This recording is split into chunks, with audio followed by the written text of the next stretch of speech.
Hey you, and welcome to this video where I will help you out how to create an account on StarTrader. And we will start with clicking here on open live account. And then after this, we need to fill in all our details. So we click here on country and let's do the Netherlands. Then right here, fill in your email address. Then you need to click here on send codes. So they send a code to your email address and you need to fill in the verification code right here. So we will search for that code right now. Check your junk mail, click on it, and then right now we have here the verification code and we put it right here. Then we create a nice password.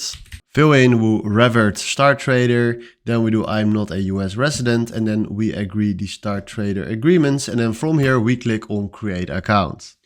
Then right now he is creating our account, then we click on never, and then right now we just created a StarTrader account, and now the verification for our account starts right here. So hopefully this was the video where I was looking for. Thanks for watching and have a wonderful day. Ciao.